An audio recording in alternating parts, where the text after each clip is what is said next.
Hey guys, this is Billy Brown. I'm a local nature writer with Grid Magazine. I'm also a co-founder of phillynature.org and co-host of the Urban Wildlife Podcast. We're going to talk about roadkill.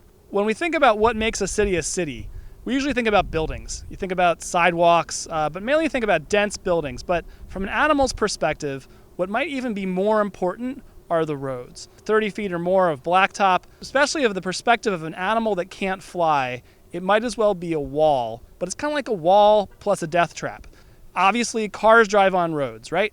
And so if an animal can't make it across in time, it gets killed. Roads are also barriers in the sense that animals that are small and are vulnerable to being picked off by predators like hawks or bobcats, what have you, they've evolved to avoid big open spaces, and so they tend to avoid crossing roads. But still, some of them try, and a lot of them don't make it. And as sad as that is, it is definitely, you sort of feel sad when you see something dead on the road.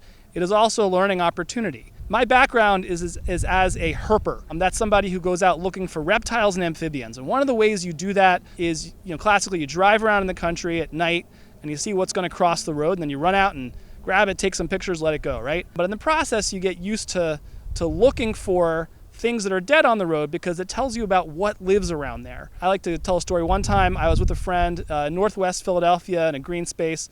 We were looking for milk snakes, which is a kind of snake that I particularly love. Not super common in Philadelphia. We spent 3 or 4 hours hacking our way around through the brush and through the high grass, looking under stuff.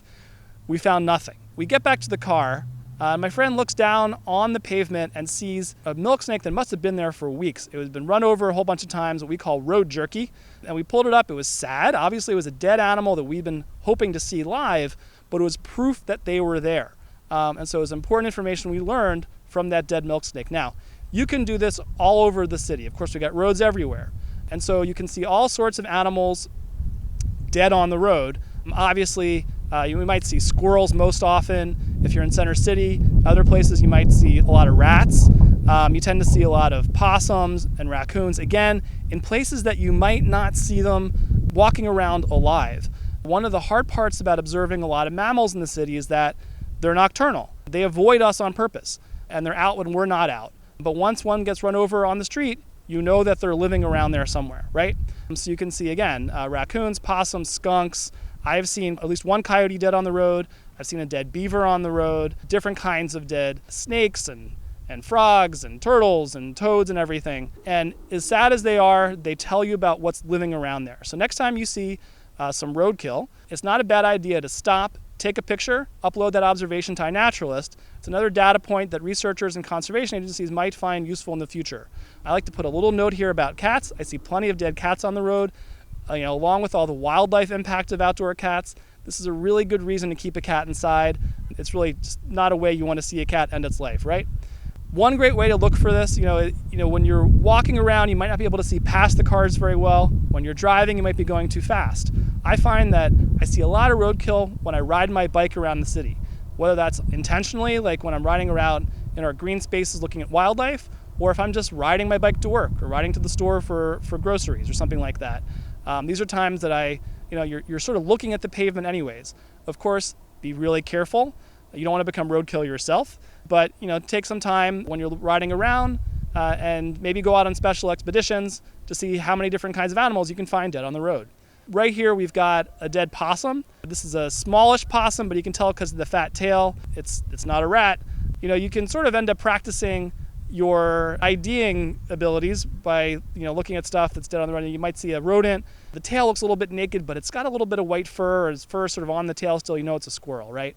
You see something that looks like a really big rat, but it's got a really fat tail, probably a possum. You can also find some dead birds on the road. You can find house sparrows and pigeons, of course. I saw a dark-eyed Junko, which is a bird that you see in the city, but usually around green spaces. I found it dead on the road in a neighborhood in West Philly where there wasn't really much green space around at all, which sort of has opened my eyes to the fact that these birds are probably living in more of the city than I thought. They come down in the winter. They're native birds. They sort of spend the winter in Philadelphia eating seeds and then fly back up to forests in the north to breed. So one thing you'll notice is that there's a lot of things that look like roadkill but aren't. So you might find yourself stopping for old banana peels. I once rode my bike past a discarded leather belt on Walnut Street for like weeks, and every time I flinched and thought, oh, is that a snake? So you might see other things, I don't know, bags full of dog poop that get run over a bunch of times, tumbleweave. These are all things that when you look at them, you might think it's roadkill, but keep looking.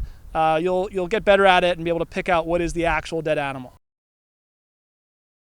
Thanks again for watching. Again, this is Billy Brown with phillynature.org and with Grid Magazine. Please check out phillynature.org for more information about wildlife and nature in Philadelphia. And please subscribe to Grid Magazine and support environmental journalism here in Philadelphia. Thanks.